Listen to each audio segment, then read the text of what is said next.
สบายดีพ่อแม่พี่น้องชาวเน็ตทั้งหลายทั้งท่านหญิงท่านชายน้อยใหญ่หนุ่มสาวผู้เฒ่าผู้แก่พ่อแม่น้ำบ่าวน้าสาวเอาอาปาลุงรวมทั้งร้านเล่นร้อนสุขูสุคนที่กำลังเบิ่งโปรแกรมในตอนนี้เมื่อนี้สิมาห้องเพลงกำลังใจจากเฟซในฟังอีกหนึ่งผลงานเพลงตัวนี้มีคนขอมาหลายอยู่แต่ว่าบริสูห้องให้ฟังเพราะว่าเนื่องจากว่าบ่มีเวลาอ่างหายไปโดนกะบรินี้ไปใส่ดอกไปเฮ็ดเวียกในนาที่มีมากก็เลยบ่ได้อันนั้นสร้างคลิปบ่ได้ห้องเพลงให้พี่น้องฟังบ่ได้บอกจากันลองฟังเพลงกำลังใจจากเพจเพิ่นเด้อพี่น้องเคยห้องให้ฟังอยู่เมื่อก่อนขอบใจเด้อน้องที่ต้องคอยส่งแรงใจชีวิตอายเริ่มสดใสเมื่อใดจะมาเบิ่งแยงสองเอาเก่าไว้อยู่ในคนละแองแต่บ่เคยสิติดไฟแดงน้องคือแองพักดาน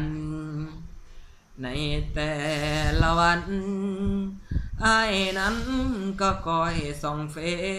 ซส่ง SMS เฮ็ดให้พอได้แองสู้ทุกสาวแหลงคำสองเฮาเข้าใจกันอยู่บอกกันให้หูอยู่ทุกวินาที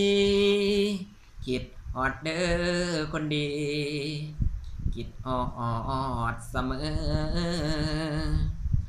แท็กแม่เซนเจอส่งมา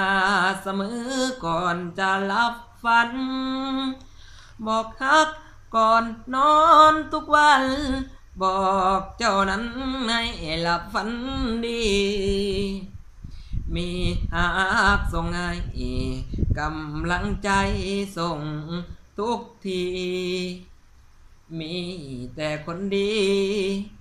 เด้ออยู่ในหัวใจกำลังใจจากเฟซที่เฮ็ดเดียวสู้ได้แต่กูส่งกำลังใจบอกกันไปขอให้สู้ทางห่างกันเกินห่างเหินหลายหลักกิโลแต่อยากให้หูมันบ่ห่างเกินใจ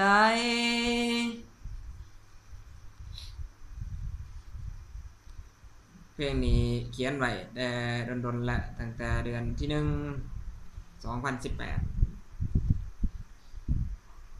อันเป็นจังไดคอมเมนต์มาบอกให้ฮู้ในเด้อพี่น้อง